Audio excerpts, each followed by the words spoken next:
Dans cette édition d'information, la première sur la radio-télévision nationale congolaise. Mesdames et messieurs, bonjour en sa qualité du président du panel de haut niveau de la Commission économique pour l'Afrique sur le flux financier illicite. Thabo Mbeki a été reçu hier lundi par le chef de l'État, Joseph Kabila Kabange, à qui il a expliqué l'objet de sa mission en République démocratique du Congo. Pierre Kibambe Somoïsa, Ernest Moulumba, reportage. Le président de la République d'Afrique du Sud, Thabo Mbeki, assume les charges de président du panel de haut niveau de la Commission économique pour l'Afrique sur le flux financier illicite. Il a aussitôt, après son arrivée à Kinshasa, réservé la primeur de l'information sur sa visite de travail en RDC au président de la République, Joseph Kabila Kabange.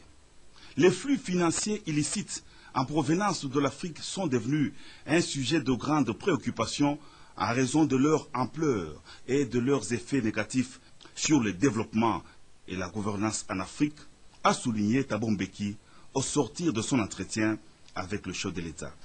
First of all, let me say that we are very glad indeed that it was possible for us to come because we... D'abord, je suis très heureux de me retrouver ici à Kinshasa. Nous avons demandé la permission du président de la République de visiter votre pays parce que nous faisons partie d'un panel qui a été organisé par la Commission économique pour l'Afrique des Nations Unies pour étudier un problème de flux, la fuite des capitaux de façon illégale vers le pays étranger. Nous avons visité plusieurs pays en Afrique, notamment le Libéria, le Nigeria, la Tunisie, ainsi de suite. Et c'est un problème qui est critique pour le développement de ces continents. C'est-à-dire qu'il y a des fuites de capitaux de façon illicite et cette fuite ne nous permet pas vraiment de mobiliser des ressources nécessaires pour le développement de ce continent. Et c'est pourquoi nous sommes là, comme nous faisons partie de ce panel qui est en train d'étudier ces problèmes critiques pour l'Afrique. Ici, nous avons eu une session de travail avec le Premier ministre et son équipe ministérielle. Il nous a briefé sur le travail que la République démocratique du Congo est en train de débattre sur ce problème-là. Et après avoir rencontré le Premier ministre et son entourage, nous sommes venus briefer le président de la République pour lui faire part non seulement des discussions que nous avons eues avec le Premier ministre, mais aussi avec toutes les rencontres que nous avons eues en Afrique. Alors, le président de la République comprend bien l'importance, la portée exacte de ce problème, et nous avons son soutien total. La mise en place du groupe de haut niveau fait suite à une résolution adoptée en mars 2011 à la 4e réunion annuelle conjointe de la conférence des ministres de l'économie et des finances de l'Union africaine et de la conférence des ministres africains de finances, de la planification et du développement économique de la CEA, dans laquelle les ministres ont souhaité charger un groupe de haut niveau de s'attaquer aux problèmes pernicieux des flux financiers illicites estimés à quelques 50 milliards de dollars qui quittent chaque année le continent. La situation sécuritaire dans la ville de Goma était au centre des échanges entre la délégation gouvernementale et le représentant spécial du secrétaire général des Nations Unies en République démocratique du Congo, Oscar Mbal Kaïj. Reportage. Le gouvernement de la République s'est obligé à être présent à Goma, surtout pour réconforter une population victime de la énième agression de la coalition M23 et alliés, apporter une assistance sociale et les assurer des dispositions sécuritaires prises par le gouvernement. Après les constats malheureux et des preuves indéniables que les obus sont venus du Rwanda, une réunion de sécurité présidée par le ministre de l'Intérieur, Sécurité, Décentralisation et Affaires coutumières, Richard Mouyej-Manguez-Mons, et avec lui, la partie MONUSCO s'est tenue à Goma. Le représentant spécial du secrétaire général des Nations Unies en RDC, visiblement entamé, a condamné ces actes indéniables. On a condamné fortement, et je condamne encore une fois, les attaques sur la population civile. J'étais aussi aujourd'hui à l'hôpital militaire pour voir les blessés des forces armées de la RDC, de la FRDC, et j'ai aussi exprimé ma solidarité avec eux. Pour le ministre de l'Intérieur, Richard Mouyej-Manguez-Mons, le gouvernement de la République est déterminé à arrêter ces cycles de violence. Le sang a encore coulé de Goma. Il y a eu encore des deuils. Il faut que ça s'arrête. Et la préoccupation, elle est primordiale pour le chef de l'État. Mais nous commençons à avoir deux rythmes différents. Il est important pour nous de descendre, de rapprocher les rythmes pour que nous puissions aller à la même vitesse. Par rapport à la MONUSCO, je voudrais affirmer que les amis de la MONUSCO, il faut que la population comprenne que c'est un partenariat utile. Et l'objectif, c'est de préserver la vie humaine et de protéger ces mêmes populations. Il nous appartient à nous, autorités, et nous sommes là pour ça, avec l'aide du gouverneur, d'expliquer encore une fois suffisamment pour que nos populations comprennent quel est le rôle de la MONUSCO. C'est depuis dimanche 25 août que cette délégation ministérielle, constituée des ministres du genre, de la santé, des affaires sociales et des vice-ministres du plan et de l'EPSP, séjourne à Goma, dans le Nord Kivu. Les tirs d'obus qui sont tombés à Goma le vendredi dernier n'ont pas laissé indifférent l'envoyé spécial dans le Grand Lac, Mary Robinson. Patrick Moukoui, Suzanne Lemana, reportage.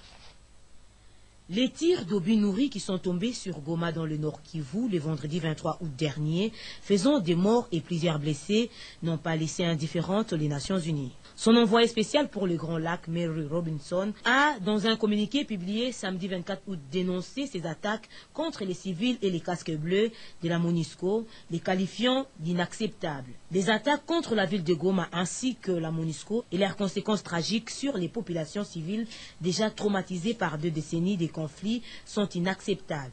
Elles doivent cesser immédiatement, a déclaré Mary Robinson, appelant à éviter toute escalade des tensions. Elle plaide également pour le respect de la lettre et l'esprit de l'accord cadre d'Addis Abeba signé en février dernier par 11 pays africains sous l'égide des Nations Unies, afin de permettre le retour de la paix dans l'est de la RDC.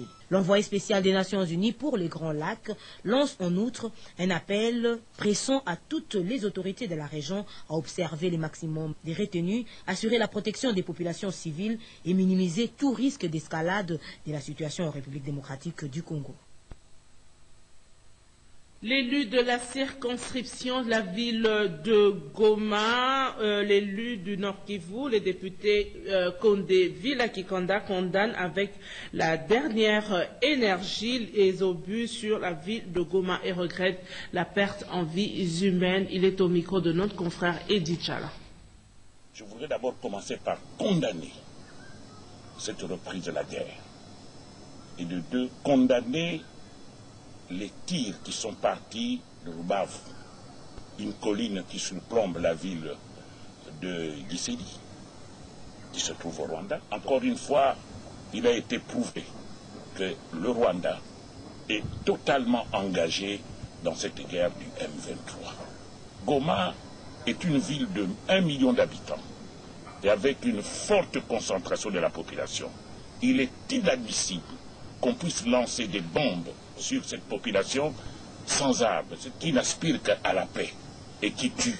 Compte tenu de la gravité de la situation, je m'organise pour repartir à Goma afin de compatir avec la population de la ville de Goma. Depuis la modification de la chaîne de défense, les forces armées ont pris de l'élan et je vous assure qu'ils font des merveilles. Elles défendent terriblement le territoire national. Et au front, ils se comportent dignement. Et d'ailleurs, avant de partir en vacances parlementaires, j'étais reçu longuement par le Premier ministre qui m'a rassuré que tous les moyens ont été mis à la disposition de nos forces armées pour mieux défendre l'intégrité du territoire.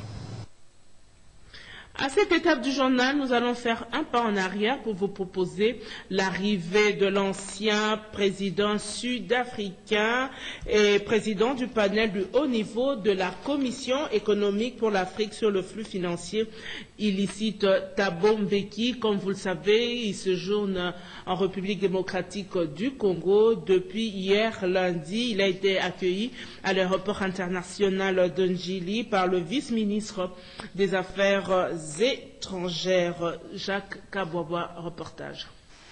Il était 13h, heure de Kinshasa, le lundi 26 août 2013, lorsqu'un avion en provenance d'Afrique du Sud a atterri à l'aéroport international d'Ndjili. À son bord, l'ancien président sud-africain et président du panel de haut niveau de la Commission économique pour l'Afrique sur les flux financiers illicites, Thabo Mbeki. À sa descente d'avion, il a été accueilli par les vice-ministres des Affaires étrangères, Maître Célestin Tundaya Kassendi, avec à ses côtés le chargé d'affaires de la nation arc-en-ciel en poste à Kinshasa. L'hôte du gouvernement de la RDC aura des entretiens d'abord avec les autorités de la RDC sur la situation politique, économique et sécuritaire. Ensuite, avec les gouverneurs de la Banque centrale sur la situation financière et enfin avec les organisations de la société civile. Yes, indeed, it's true. It's a long time I've been here since Et ça fait longtemps qu'il n'a pas foulé le sol congolais et il est arrivé en tête d'une mission très importante, une mission qui touche à un sujet qui est très important pour le reste de l'Afrique.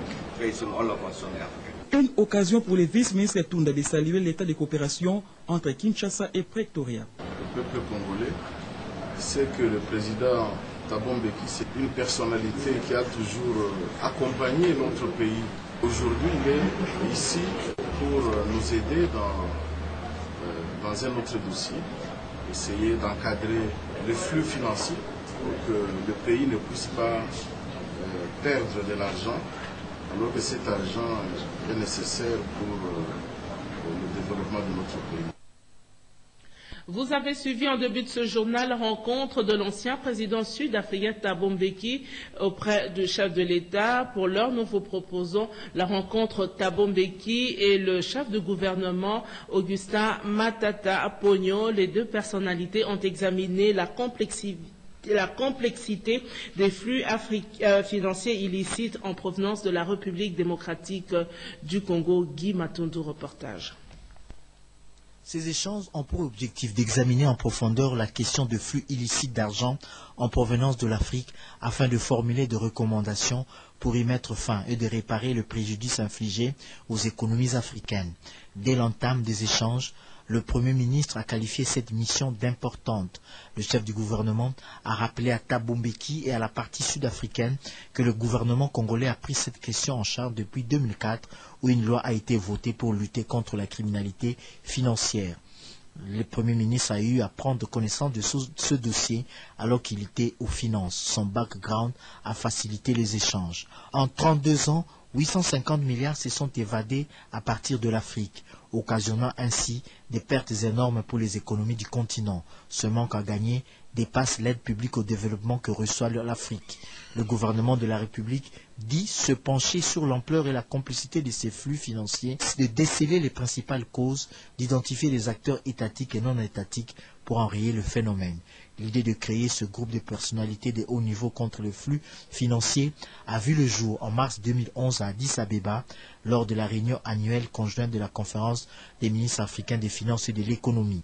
Le séjour de Thabo Mbeki en RDC va se poursuivre ce mardi par des contacts avec les animateurs de la société civile. Restons à l'hôtel du gouvernement où la réunion de la Troïka stratégique a poursuivi des discussions relatives à la dédollarisation de l'économie nationale. Gisèle Galoula, Henri Amoury, Christian Ochoudi ont signé ce reportage. Un pas supplémentaire vient d'être franchi par le gouvernement congolais dans la mise en œuvre de la dédollarisation de l'économie nationale. Les ministères et tous les services publics de l'État vont désormais percevoir et payer les services en francs congolais. C'est le cas pour la RVA, dont le service de GoPass pour les voyageurs doivent nécessairement être payés en monnaie nationale. Le décret du Premier ministre est attendu pour ce faire. Ainsi, on a décidé la Troïka stratégique réunie ce lundi 26 août autour de Matata Ponyo. Nous avons également regardé la situation de la paye des agents et fonctionnaires. La paye du mois d'août a été lancée. Des mesures ont été prises concernant la paye par voie bancaire dans les territoires où cela a posé des problèmes pour que d'ici le mois d'octobre, on puisse faire fonctionner un système qui fait que Caritas paye les enseignants dans les territoires à problème et que les ordonnateurs délégués provinciaux et les autres intervenants le fassent pour les autres fonctionnaires. Le gouvernement rappelle à tous les Congolais que la République démocratique du Congo ne sera pas la poubelle du monde. La mesure d'interdiction d'importation des véhicules vieux de plus de 10 ans reste d'application. Le gouvernement considère que cette option a été prise pour le bien de toute la communauté nationale. Il revient aux services concernés de faire appliquer sans faille toutes ces dispositions. Le conflit entre les autorités de la nouvelle société dénommée Sucrerie de Kivu et les actionnaires de l'ancienne entreprise actuellement dissoute Sucrerie de Kiliba a été examiné à la réunion du groupe thématique secteur productif. Les explications avec le ministre du Plan, Célestin Vunavandi. La réunion d'aujourd'hui a abordé 2 points principalement. Il y a d'abord le ministère du portefeuille qui a exposé un dossier sur le conflit existant entre les actionnaires de l'ancienne sucrerie de Kiliba, devenue ou plutôt transformée plus tard en sucrerie de Kivu. Il y a donc un conflit qui existe sur fond de la répartition des actions entre les anciens actionnaires de la sucrerie de Kiliba, qui a dans l'entretemps été liquidé, mais à partir de laquelle il y a eu la sucrerie du Kivu qui a été créée, avec l'entrée de nouveaux actionnaires, notamment un actionnaire tanzanien.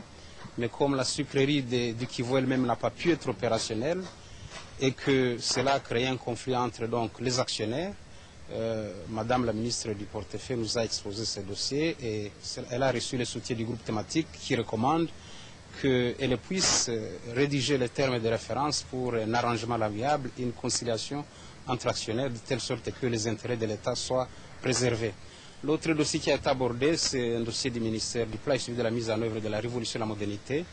Il s'agit de la restructuration de la direction des contrôles et suivi, qui va bientôt devenir une direction de suivi et évaluation.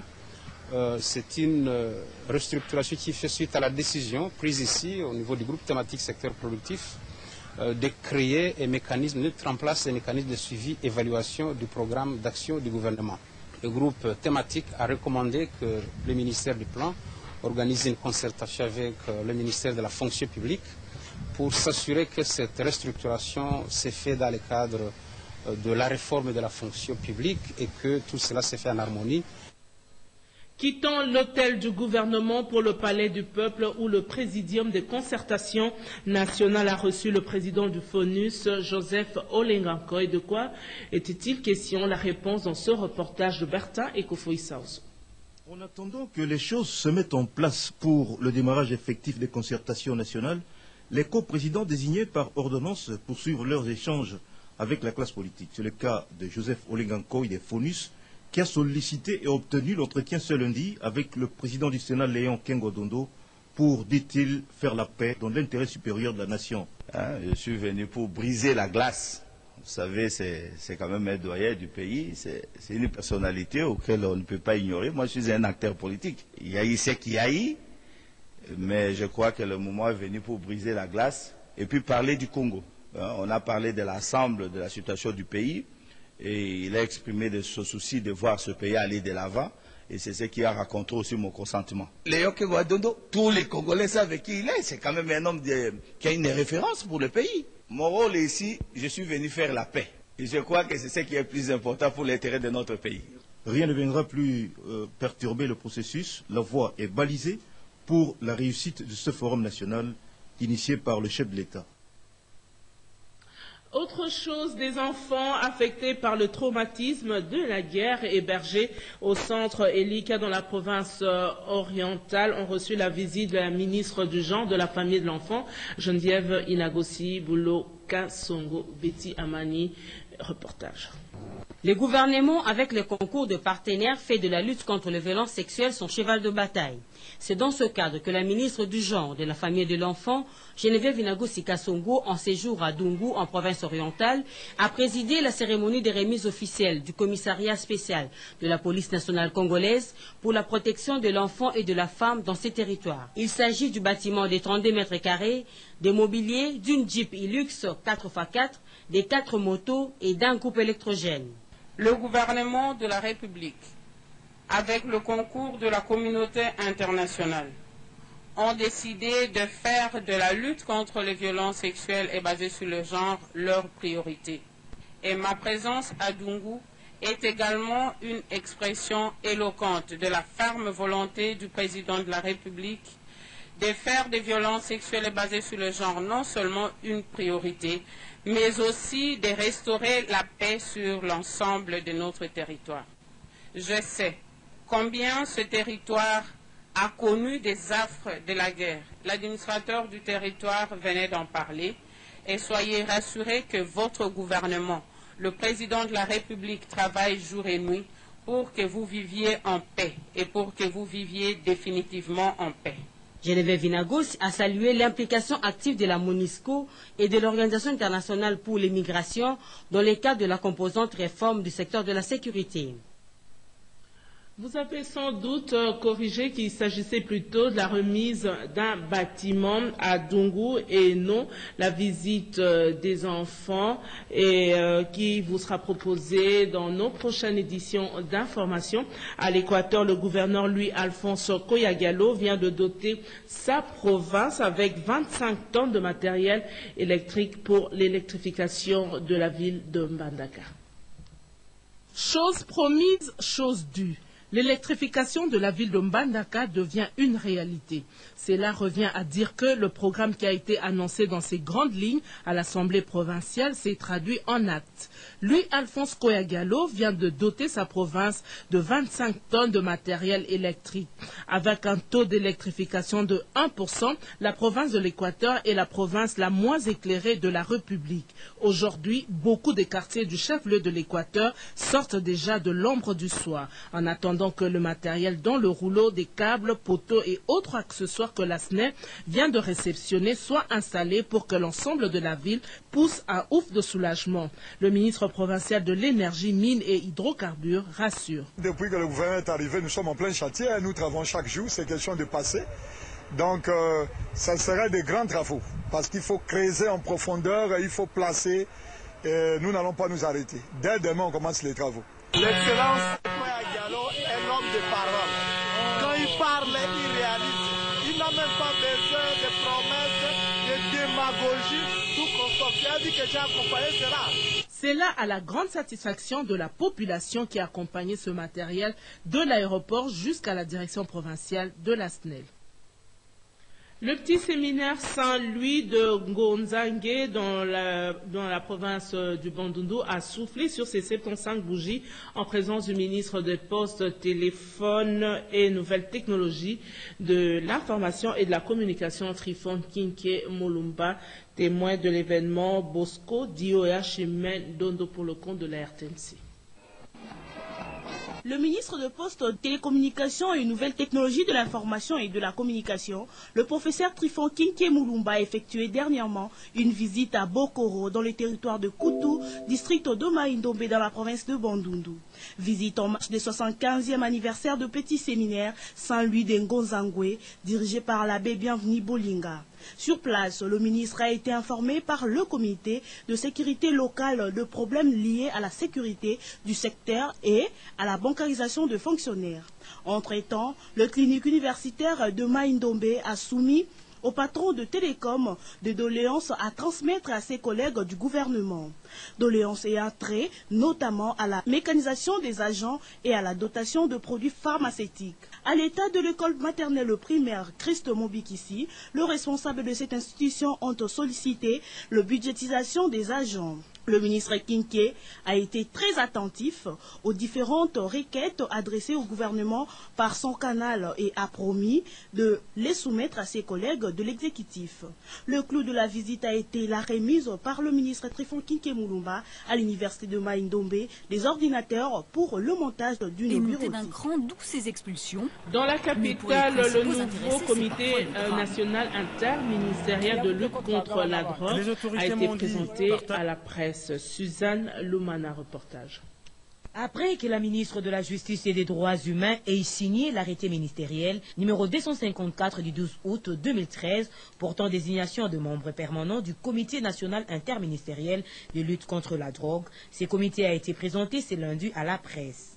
Le nouveau président de ces comités, M. Kassongo Pépété Jean-Paul, a saisi l'occasion pour expliquer à tous les membres du comité le rôle que doit jouer chacun dans cette structure et a donné le calendrier de leur réunion. Aujourd'hui, la drogue, ce n'est pas seulement le problème d'une nation, mais c'est un problème du monde entier. C'est pour cela qu'aujourd'hui la drogue est devenue un fléau. Parce qu'un pays peut ne pas être concerné par la culture, par exemple, de la drogue, mais il peut être concerné par les transports, par la transformation. Il y a 4 piliers, pour ne pas parler des 4 axes auxquels nous sommes soumis. Donc il y a la prévention, il y a la répression, il y a la désintoxication et puis il y a la réinsertion sociale.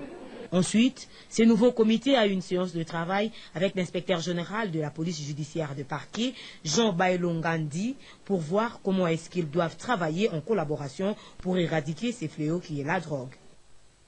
Clôture le week-end dernier de l'année académique 2012-2013 à l'Institut supérieur technique de Kinshasa. Le moment fort de cette cérémonie dans ce reportage signé Élisée Kambala, Raphaël Tsadi. Au total, 36 diplômés viennent d'être versés sur le marché d'emploi. C'est ce qui explique la clôture de fin d'année académique 2012-2013 ce samedi 24 août 2013 à l'Institut supérieur technologique de Kinshasa. Cet institut supérieur a respecté les calendriers académiques et autres textes légaux régissant l'enseignement supérieur et universitaire pour la recherche scientifique. L'année académique qui a ouvert ses portes le 15 octobre 2012 a fonctionné avec 23 étudiants en sciences commerciales et financières, 29 en techniques appliquées, 119 en informatique, 78 en sciences infirmières et 7 en coupe et couture, soit au total 222 étudiants.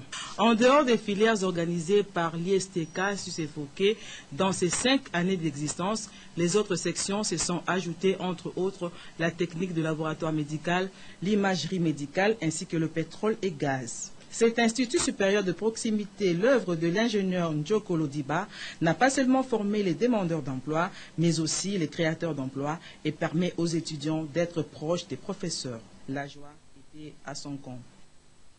Soutenance thèse à la faculté de sciences politiques de l'université de Kinshasa.